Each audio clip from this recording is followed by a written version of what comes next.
Hello, welcome back my YouTube family and all student. कैसे हैं आप सभी? आई होप सभी बहुत अच्छे से होंगे और सभी बहुत अच्छे से तैयारी भी कर रहे होंगे। तो आपका स्वागत है आपका प्यारे यूट्यूब चैनल अभिलाष ब्लॉग्स 108 में। तो स्टूडेंट, जैसे कि आपको पता है कि हम यहाँ पर करते हैं डेली प्रैक्टिस सेशन। आज हमारा सेट नंबर 5 है, जिसमें है हम और आप मिलकर के डिस्कस करते हैं top 10 GK GS static PYQ and current affair के क्वेश्चन भी हम इसमें शामिल करते हैं। ये सवाल होते हैं हमारे अति महत्वपूर्ण सवाल जो करते हैं हम व्याख्या सहित के लिए। और ये जो हमारी सीरीज चल रही है इसमें हम R O UPPCS, APS, CTET 2023, SSC GD, BPO, UP triple SC, लेखपाल एवं वनडे एग्जाम स्पेशल के लिए ये हमारी क्लास होती है। और स्टूडेंट, तो चलिए आप सभी को गुड मॉर्निंग, राधे राधे, राम राम, सत श्री अकाल। और आपको बहुत बहुत स्वागत है आपका आपके प्यारे चैनल पे। तो स्टूडेंट, चलिए कि एकदम भी देरी ना करते हुए अपनी क्लासेस को स्टार्ट करते हैं। देखते हैं हमारी स्क्रीन पर आज पहला क्वेश्चन क्या है। तो स्टूडेंट, पहला क्वेश्चन हमने उठाया इकोनॉमिक्स से, और ये क्वेश्चन बहुत ही इंपॉर्टेंट है। और एग्जाम की जो टेंडेंसी हो गई है और क्वेश्चन की पूछने की जो अप्रोच हो गई है वो चेंज हो गई है। तो उसी को ध्यान में रखते हुए हमको एग्जामिनर की सोच से मिलते हुए अपने क्वेश्चन को रखना है। ये नहीं कि जो घिसे पिटे क्वेश्चन है हम उनको ही करते रहें और जिसमें करने में आप भी खुश रहें और मैं भी खुश रहूं, तो हमको ऐसा नहीं करना है। एकदम से हमको उसी हिसाब से चलना है जिस हिसाब से एग्जाम हो रहे हैं। तो चलिए स्टूडेंट, पहले क्वेश्चन रीड करेंगे, उसके बाद हम अपना आंसर लगाएंगे। तो क्वेश्चन है हमारा कि राष्ट्रीय बहुआयामी गरीबी सूचकांक किस संस्था के द्वारा जारी किया जाता है। स्टूडेंट, आपको पता होगा कि एक राष्ट्रीय बहुआयामी गरीबी सूचकांक होता है और ये जारी भी किया जाता है। तो किस संस्था के द्वारा जारी किया जाता है वही हमको बताना है। तो ऑप्शन नंबर 1 है मानवाधिकार आयोग, ऑप्शन नंबर 2 है सूचना आयोग, ऑप्शन नंबर 3 है नीति आयोग और ऑप्शन नंबर 4 है महिला आयोग। तो स्टूडेंट, हमारे क्वेश्चन का राइट आंसर हो जाएगा नीति आयोग। नीति आयोग के द्वारा राष्ट्रीय बहुआयामी गरीबी सूचकांक जारी किया जाता है। ये हमारे क्वेश्चन का स्टूडेंट राइट आंसर हो गया। स्टूडेंट, यही क्वेश्चन अगर आपसे पूछ ले कि अंतरराष्ट्रीय बहुआयामी गरीबी सूचकांक किसके द्वारा जारी किया जाता है, तो उसका आंसर हो जाएगा वर्ल्ड बैंक। उसका आंसर आप वर्ल्ड बैंक लगाएंगे अगर अंतरराष्ट्रीय लेवल पर पूछेगा। अगर आपसे पूछेगा राष्ट्रीय लेवल पर तो आप लगाएंगे नीति आयोग। तो स्टूडेंट, दोनों क्वेश्चन अलग अलग टर्मिनोलॉजी से हैं, दोनों है गरीबी के ऊपर ही निकलते हैं, लेकिन राष्ट्रीय का निकालता है नीति आयोग और वर्ल्ड लेवल पर निकालता है वर्ल्ड बैंक। तो स्टूडेंट, कैसी लगी आपको जानकारी? जानकारी अच्छी लगी हुई है तो प्लीज कमेंट करके जरूर बताइएगा। स्टूडेंट, आप देखेंगे मानवाधिकार आयोग। मानवाधिकार आयोग जो ये आया था, ये इसका एक्ट आया था 1993 में। तो आप ये भी याद रखेंगे। सूचना आयोग, सूचना आयोग आपको पता होगा, सूचना आयोग के वर्तमान में नए अध्यक्ष बने हैं और आपको ये भी बताना है कि कौन से बने हैं। ये मैंने आपको प्रीवियस ईयर क्वेश्चन में बताया है। तो इसका नाम है हीरालाल सामरिया। हीरालाल सामरिया जी को सूचना आयुक्त बनाया गया है। तो ये क्वेश्चन आप याद रखेंगे। अब बात आती है नीति आयोग की। नीति आयोग की स्थापना हुई थी 1 जनवरी 2015 को नीति आयोग की स्थापना हुई थी। और इसने किस संस्था को रिप्लेस करके आई थी? तो इसने रिप्लेस किया था योजना आयोग को। योजना आयोग को इसने रिप्लेस किया था। योजना आयोग की स्थापना कब हुई थी? इसकी स्थापना भी 1950 में की गई थी। तो इसने इसको रिप्लेस कर दिया था। आती है बात महिला आयोग की। महिला आयोग की प्रथम महिला अध्यक्ष कौन सी थी? तो जयंत पटनायक जी थी, जिनका हाल ही में क्या हो गया, निधन हो गया। तो चलिए स्टूडेंट, जब बढ़ते हैं आगे, और वर्तमान में इनकी अध्यक्ष कौन है? वो है रेखा शर्मा। आज का दूसरा क्वेश्चन हमारे स्क्रीन पर स्टूडेंट आ गया है। दूसरा क्वेश्चन है कि अखिल भारतीय किसान सभा के उपाध्यक्ष कौन बने थे। तो स्टूडेंट, ये क्वेश्चन हमारा आधुनिक भारत, अगर हम इतिहास में जाए तो हमारे यहाँ मॉडर्न हिस्ट्री के अंदर ये क्वेश्चन बनता है। ये क्वेश्चन वहां से बनता है जहां पर उन्होंने धार्मिक, आर्थिक, सामाजिक आंदोलन शुरू हुए थे, तो वहीं पर ये हुआ था। ये तो क्वेश्चन है हमारा अखिल भारतीय किसान सभा के उपाध्यक्ष कौन बने थे। चलिए स्टूडेंट, ऑप्शन पढ़ लेते हैं। स्वामी सहजानंद, पी.एन. रंगा, आचार्य राजकुमार शुक्ल और बाबा रामचंद्र। तो स्टूडेंट, हमारे क्वेश्चन का राइट आंसर हो जाएगा जो इसके उपाध्यक्ष बने थे वो बने थे एनपी रंगा। एनपी रंगा इसके बने थे उपाध्यक्ष। स्टूडेंट, आप बोलोगे कि इसका madam option number A answer क्यों नहीं होगा? स्टूडेंट, क्वेश्चन की आपको टर्मिनोलॉजी पढ़नी है, क्योंकि क्वेश्चन हार्ड नहीं होता है, हम हड़बड़ी में गड़बड़ी कर देते हैं और जो हमारे लिए बहुत ही नुकसानदायक होती है। यहाँ पे देखो लिखा क्या है, यहाँ लिखा है उपाध्यक्ष, और इसके अध्यक्ष कौन थे? अध्यक्ष पूछेगा तो हो जाएंगे स्वामी सहजानंद, और पूछेगा उपाध्यक्ष तो एनपी रंगा। और ये कहाँ कब हुआ था, ये हुआ था 1936 में। और कहाँ पे हुआ था, लखनऊ में। तो आपको स्टूडेंट ये भी याद रखना है कि हुआ कब था, 1936 में, और हुआ कहाँ था, लखनऊ में हुआ था। स्टूडेंट अगर आपसे पूछने लगे कि जब इसका दूसरा अधिवेशन हुआ था 1937 में फैजपुर में, तब इसके अध्यक्ष कौन थे, तब इसके अध्यक्ष बने थे पी.एन. रंगा। यानी कि जब पहला हुआ था 1936 में तो अध्यक्ष थे स्वामी सच्चिदानंद, और जब दूसरा 1937 में होता है फैजपुर में, तो उसके अध्यक्ष कौन थे, एन.पी. रंगा। आपको सन भी याद रखना है, आपको स्थान का नाम भी याद रखना है। तो चलिए स्टूडेंट, ये क्वेश्चन आपके लिए क्लियर हो गए होंगे, बहुत ही समझ में आ रहा होगा, और जानकारी भी आपके लिए बहुत अच्छी लग रही होगी। स्टूडेंट आप देखेंगे राजकुमार शुक्ल, राजकुमार शुक्ल जो थे, ये 1916 में जब बनारस अधिवेशन हुआ था, जब बनारस हिंदू विश्वविद्यालय की स्थापना हुई थी, तो वहां पे राम गांधी जी ने अपना सबसे पहला भाषण दिया था। तो वहां पे राजकुमार शुक्ल जी की जो भेंट हुई थी वो महात्मा गांधी जी से हुई थी। तो इन्होंने वहां पर जब बिहार में चंपारण में तीन कठिया प्रथा था थी, तो उसके बारे में इन्होंने महात्मा गांधी जी से कहा था। उन्होंने कहा था कि हमारे यहाँ आइए और उसको देखिए, उसका विचार कीजिए। तो महात्मा गांधी जी को चंपारण की दशा के बारे में वर्णन कराने वाले, अवगत कराने वाले कौन थे, तो आंसर हो जाएगा राजकुमार शुक्ल। और इनका संबंध कहाँ से है, इनका संबंध है बिहार से। तो ये क्वेश्चन भी हमारे लिए बहुत इंपॉर्टेंट है। स्टूडेंट क्वेश्चन आ जाता है बाबा रामचंद्र जी। अगर हम देखें तो यूपी स्पेशल में ये बाबा रामचंद्र जी बहुत ही इंपॉर्टेंट होते हैं। स्टूडेंट आपको पता होगा कि अवध में एक किसान सभा का आंदोलन हुआ था। तो अवध में किसानों के लिए आंदोलन को खड़ा करने वाले, आंदोलन के नेतृत्व करने वाले वे कौन थे, तो बाबा रामचंद्र। आप इसका आंसर लगाएंगे। तो चलिए स्टूडेंट, ये जानकारी हमारे लिए बहुत ही इम्पोर्टेंट थी, जो मैंने आप तक पहुंचा दी है। तो चलिए बढ़ते हैं अपने थर्ड क्वेश्चन पर। थर्ड क्वेश्चन स्टूडेंट हमारे स्क्रीन पर आ गया है। स्टूडेंट आप मुझे कमेंट करके ये भी बताएंगे कि आपको क्वेश्चन आंसर ही पढ़ना है या क्वेश्चन को डिटेल में ही पढ़ना है। क्योंकि अगर आप बोलेंगे कि 10 क्वेश्चन होते हैं और हमारा टाइम भी बढ़ रहा है, क्योंकि मैं धीरे धीरे टाइम थोड़ा बढ़ाती जा रही हूँ, आप बोलेंगे कि हमारे पास टाइम नहीं होता है। अगर आप मुझे कमेंट बॉक्स में बताइए कि आपको क्वेश्चन आंसर ही पढ़ने हैं या आपको डिटेल में पढ़ना है। चलिए स्टूडेंट अब पढ़ते हैं अपना क्वेश्चन। क्वेश्चन हमारा सॉफ्ट मेटल किसे कहते हैं, पोटेशियम, सोडियम, सोना, पारा। तो स्टूडेंट हमारे क्वेश्चन का राइट आंसर हो जाएगा सोडियम। सोडियम को हम सॉफ्ट मेटल भी कहते हैं। सॉफ्ट मेटल कहने का उद्देश्य क्या है स्टूडेंट, ये ऐसी मेटल होती है कि इसको हम चाकू की मदद से काट सकते हैं, इसलिए इसको हम सॉफ्ट मेटल बोलते हैं। ऐसी कोई भी अन्य धातु नहीं होती जिसको हम चाकू की सहायता से काट सके। और स्टूडेंट आपको पता होगा ये हाईली रिएक्टिव होती है, ये बहुत हाईली रिएक्टिव होती है, इसलिए इसको विस्फोटक के रूप में भी यूज किया जाता है। आपको पता होगा इसकी हाईली रिएक्टिव होने के कारण इसको हम केरोसिन में रखते हैं। किसमें रखते हैं, केरोसिन, जिसको हम मिट्टी का तेल भी बोलते हैं, इसलिए इसको केरोसिन में रखा जाता है। और ये पानी और हवा के साथ बहुत ज्यादा से रिएक्टिव होती है। स्टूडेंट आप ऑप्शन देख रहे होंगे पोटेशियम। पोटेशियम जो होता है, एक तो होता है लाल फास्फोरस, पोटेशियम को हम फास्फोरस भी बोल देते हैं, सॉरी।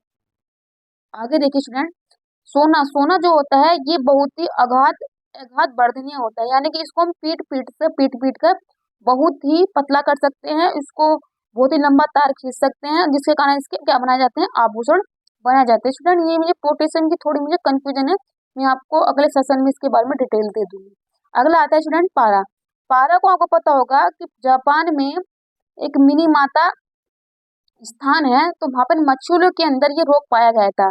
तो पारे की अधिकता के कारण होने वाला जो रोग होता है उसको मिनी माता रोग बोलते हैं, और इसको क्विक सिल्वर भी कहते हैं, इसको क्विक सिल्वर की संज्ञा भी दी गई है। चलिए स्टूडेंट बढ़ते हैं नेक्स्ट। क्वेश्चन नंबर 4 हमारे स्क्रीन पर स्टूडेंट इस प्रकार है। क्वेश्चन नंबर 4 है कि प्राण वायु देवता पेंशन योजना किस राज्य सरकार ने शुरू की है। ऑप्शन है हरियाणा, उत्तराखंड, हिमाचल प्रदेश, पंजाब। तो स्टूडेंट हमारे क्वेश्चन का राइट आंसर हो जाएगा पंजाब। प्राण वायु देवता पेंशन योजना हरियाणा सरकार के द्वारा दी गई है, और वर्तमान हरियाणा के जो सीएम है वो कौन है, मनोहर लाल खट्टर जी। तो स्टूडेंट आप ये भी याद रखेंगे। चलिए स्टूडेंट बढ़ते हैं नेक्स्ट। नेक्स्ट क्वेश्चन नंबर 5 हमारी स्क्रीन पर इस प्रकार है, और ये क्वेश्चन आप सभी के लिए नया होगा, अगर नहीं भी होगा तो प्लीज इसका आंसर जरूर दीजिएगा। क्वेश्चन है हमारा कि राष्ट्रीय आपदा प्रतिक्रिया बल दिवस कब बनाया जाता है, यानी कि NDRF, national disaster reaction force, ये इसकी फुल फॉर्म हो जाएगी। तो 19 जनवरी को, 19 फरवरी को, 19 मार्च को, 19 अप्रैल को। तो स्टूडेंट ये मैंने कंफ्यूजन क्रिएट करने के लिए सारे जो महीने के नाम है वो क्रम से लिख दिए हैं। तो इसका आंसर हो जाएगा 19 जनवरी को राष्ट्रीय आपदा प्रतिक्रिया बल दिवस मनाया जाता है। स्टूडेंट ये तो हमारे क्वेश्चन का आंसर हो गया। चलिए इससे रिलेटेड हम जानकारी ले लेते हैं। आपको पता होगा जो एनडीआरएफ है, एनडीआरएफ की जो स्थापना हुई थी वो 2005 के एक्ट के अनुसार हुई थी, लेकिन अगर ये लागू हुआ था तो लागू हुआ था 2006 में। ये भी यहाँ पे याद रखेंगे। और स्टूडेंट एक खासकर जानकारी ये है, जो उड़ीसा राज्य है आपको पता होगा कि यहाँ पर बहुत ज्यादा से बाढ़ आती है, तो इसीलिए उड़ीसा सरकार ने इसको अपने बच्चों के पाठ्यक्रम में भी शामिल किया है। तो अगर आपसे ये जानकारी पूछ ले तो आप इसका आंसर बात कर सकते हैं। चलिए स्टूडेंट बढ़ते हैं नेक्स्ट क्वेश्चन हमारे पास है कि निम्नलिखित में से कौन सा खनिज उत्तर प्रदेश में नहीं पाया जाता है। स्टूडेंट ये मैंने लिया है यूपी स्पेशल से, क्योंकि आपको पता होगा कि 11 फरवरी को हमारा आरओ का एग्जाम है, तो हमको उसको भी ध्यान में रखना है। क्वेश्चन नंबर ऑप्शन है चूना पत्थर, अभ्रक, यूरेनियम और हीरा। तो स्टूडेंट हमारे क्वेश्चन का राइट आंसर हो जाएगा अभ्रक। अभ्रक जो है वो उत्तर प्रदेश में नहीं पाया जाता है, यही हमारे क्वेश्चन का आंसर हो जाएगा। अगर आपसे पूछा जाए हीरा कहाँ निकलता है उत्तर प्रदेश में, तो इसका आंसर हो जाएगा बांदा। यूरेनियम कहाँ निकलता है, ये हो जाएगा ललितपुर। और चूना पत्थर कहाँ निकलता है, ये मिर्जापुर और सोनभद्र में निकलता है। चलिए स्टूडेंट बढ़ते हैं नेक्स्ट। अगर आपसे पूछा जाए कि भारत में सर्वाधिक मिलने वाला एक्स कौन सा है, वो हो जाएगा अभ्रक। और अभ्रक का उत्पादन में पहला राज्य कौन से स्थान पर आता है, उसका नाम है आंध्र प्रदेश। ये स्टूडेंट आपको जानकारी। अगला क्वेश्चन है हमारा कि प्राचीन नालंदा विश्वविद्यालय वर्तमान किस राज्य में स्थित है। तो ऑप्शन है बिहार, उड़ीसा, झारखंड, उत्तराखंड। तो स्टूडेंट हमारे क्वेश्चन का राइट आंसर हो जाएगा बिहार। जो नालंदा विश्वविद्यालय है वो हमारे बिहार राज्य में स्थित है और बिहार के वर्तमान सीएम है नीतीश कुमार जी। स्टूडेंट आपको पता होगा कि नालंदा विश्वविद्यालय को जो बख्तियार खिलजी था उसने इसको जला दिया था, और ये अगर आपसे पूछेगा तो 12वीं शताब्दी में इसको नष्ट कर दिया गया था। स्टूडेंट आपको पता होगा नालंदा विश्वविद्यालय की स्थापना किसने की थी। नालंदा विश्वविद्यालय की स्थापना कुमार गुप्त के द्वारा की गई थी। तो स्टूडेंट ये हमारी जानकारी थी। चलिए स्टूडेंट बढ़ते हैं नेक्स्ट क्वेश्चन है हमारा क्वेश्चन नंबर 8 कि हाल ही में 33वां व्यास सम्मान किसे प्रदान किया गया है। तो स्टूडेंट आपको पता होगा हमारे एग्जाम में एक न एक अवार्ड का क्वेश्चन जरूर आता है, और ये अवार्ड हमारे लिए बहुत ही इंपोर्टेंट हो जाता है। स्टूडेंट आपसे पूछा जाए कि व्यास सम्मान किस संस्था के द्वारा दिया जाता है, तो ये के बिड़ला फाउंडेशन के द्वारा दिया जाता है, और इसकी स्थापना हुई थी 1991 में इसकी स्थापना हुई थी। चलिए स्टूडेंट ऑप्शन देख लेते हैं। ऑप्शन है पुष्पा भारती, दामोदर मोजे, वहीदा रहमान और सलमान रुश्दी। तो स्टूडेंट हमारे क्वेश्चन का राइट आंसर हो जाएगा पुष्पा भारती को 2023 का 33वां व्यास सम्मान भी दिया गया है। स्टूडेंट आपको पता होगा इनकी जो उपन्यास था वो था यादें, यादें और यादें, तो आपको ये भी याद रखना है। अगला ऑप्शन है हमारा दामोदर मोजे। दामोदर मोजे को 57वां ज्ञानपीठ पुरस्कार भी दिया गया है। अगला आ जाता है वहीदा रहमान। वहीदा रहमान को 52वें नंबर का क्या दिया गया है, दादा साहब फाल्के अवार्ड दिया गया है। और पहला दादा साहब फाल्के पुरस्कार पाने वाली कौन थी, वो थी देविका रानी, और कब मिला था उनको 1969 में। अगला अवार्ड है सलमान रुश्दी। सलमान रुश्दी को डिस्टर्बिंग लाइफ टाइम अचीवमेंट पुरस्कार भी दिया गया है, तो आप ये याद रखिए। चलिए स्टूडेंट बढ़ते हैं क्वेश्चन नंबर 9 पे, जो हमारी स्क्रीन पर इस प्रकार है। क्वेश्चन नंबर 9 ये है कि भारतीय संविधान में प्रेस की स्वतंत्रता किस अनुच्छेद में दी गई है, यानी कि हमको बोलने की, अपने विचार रखने की स्वतंत्रता किस अनुच्छेद में वर्णन है। तो ऑप्शन है हमारा आर्टिकल 14, आर्टिकल 17, आर्टिकल 19 और आर्टिकल 21। तो स्टूडेंट हमारे क्वेश्चन का राइट आंसर हो जाएगा आर्टिकल 19 में हमको बोलने की स्वतंत्रता दी गई है, और आर्टिकल 19 के तहत हमको 6 प्रकार की स्वतंत्रता दी गई है। तो एग्जामिनर हमसे कभी कभी ये पूछ लेता है कि 6 प्रकार की स्वतंत्रता दी गई है, लेकिन स्टूडेंट अगर आपसे पूछे कि हमारे मूल संविधान में 7 थी लेकिन वर्तमान में कितनी है, 6 है, क्योंकि आपको पता होगा 44 कॉन्स्टिट्यूशन जो अमेंडमेंट हुआ था 1948 को, तो उसके द्वारा संपत्ति के अधिग्रहण करने की जो विधियां थी वो उसको निरस्त करके उसको हटा दिया गया था यहाँ से। ठीक है, तो ये आप यहाँ से लिंक कर लेंगे। और अगला आता है हमारा आर्टिकल 44, इसको बोलते हैं कानून के प्रति समानता और कानून के प्रति संरक्षण, कानून का संरक्षण और कानून के प्रति समानता। आर्टिकल 17 में आता है अप्रतिष्ठा यानी अनटचेबिलिटी के विरुद्ध कानून। कोई भी छुआछात नहीं करेगा। अगर वो ऐसा करता है तो वो संविधान का उल्लंघन करेगा और उसके खिलाफ कार्रवाई की जाएगी। और आर्टिकल 21 हो जाता है निजता का अधिकार। इसमें हमारी होती है राइट टू प्राइवेसी। चलिए स्टूडेंट, और हाँ स्टूडेंट, एक और खास जानकारी, अगर आपको पता होगा कि विदेश जाने की जो स्वतंत्रता है, यानी कि कोई भी भारतीय नागरिक किसी विदेश में घूम सकता है, तो उसकी स्वतंत्रता हमको किस आर्टिकल के तहत दी गई है? तो उसकी स्वतंत्रता दी गई है हमको आर्टिकल 21 के तहत। अगर आपसे पूछा जाए कि भारत के अंदर, पूरे भारत में कहीं भी विचरण करने की, घूमने की और रहने की जो हमको आजादी दी गई है, वो हमको आर्टिकल 19 के अंदर दी गई है। तो आप बिल्कुल भी कंफ्यूजन नहीं होना है आपको। चलिए स्टूडेंट, आज का लास्ट क्वेश्चन हमारी स्क्रीन पर आ गया है। तो लास्ट क्वेश्चन है हमारा कि ऑपरेशन करुणा किस देश की मदद से शुरू किया गया था? ये किस देश की मदद के लिए शुरू किया गया था? सॉरी स्टूडेंट, मुझे थोड़ा कंफ्यूजन हो गया और मैंने क्वेश्चन को गलत पढ़ दिया। क्वेश्चन है कि ऑपरेशन करुणा किस देश की मदद के लिए शुरू किया गया था? तो ऑप्शन है तुर्की, सूडान, इजराइल, म्यांमार। तो स्टूडेंट, ऑपरेशन करुणा का जो संबंध है वो हमने म्यांमार के लिए शुरू किया था। ये हमारे क्वेश्चन का आंसर हो जाएगा। और ये ऑपरेशन करुणा शुरू किसने किया था? ये किया था हमारे प्यारे भारत ने। चलिए स्टूडेंट, आगे देख लेते हैं। तुर्की के लिए हमने ऑपरेशन दोस्त शुरू किया था। और तुर्की और सीरिया में जब भूकंप आया था तो यहाँ पे हमने शुरू किया था। आगे आ जाता है, सूडान में हमने जो शुरू किया था वो ऑपरेशन कावेरी शुरू किया था। आपको पता होगा स्टूडेंट, सूडान में भी तो भूकंप आया था, यहाँ से हमने अपने भारतीयों को निकालने के लिए ऑपरेशन कावेरी शुरू किया गया था। और इजराइल में फंसे भारतीयों को निकालने के लिए हमने ऑपरेशन अजय शुरू किया था। तो स्टूडेंट, ये आप याद रखेंगे। तो ये ऑपरेशन भी हमारे लिए बहुत ही इंपॉर्टेंट है। तो स्टूडेंट, आज की क्लास हमारी यहीं पर हो जाती है समाप्त। अगर आपको क्लास और कंटेंट और डिटेल्स पसंद आई हो तो प्लीज क्लास को लाइक कीजिएगा, शेयर कीजिएगा और सब्सक्राइब जरूर कर लीजिएगा। बने रहिएगा चैनल के साथ, आपके लिए बहुत ही सटीक जानकारी विश्लेषण के साथ हर सवाल आप तक जरूर पहुंचाया जाएगा, ऐसा मेरा मानना है। अगर अगर आपको ये क्लास अच्छी लगी है और आपने पूरी क्लास की है तो आप सभी के लिए छोटा सा मैसेज होता है, thank you so much all student and subscribe my YouTube channel, support my YouTube channel @Abhilasha blogs 108। और स्टूडेंट, आपके लिए सॉरी कि हम 18 तारीख को अपनी क्लास नहीं दे पाए हैं आपके लिए, क्योंकि मेरी तबीयत ठीक नहीं थी। तो जैसे ही मेरी तबीयत ठीक हुई है तो मैंने आपके लिए क्लास बना दी है और ये क्लास आपके लिए आपको 19 तारीख में मिल जाएगी स्टूडेंट।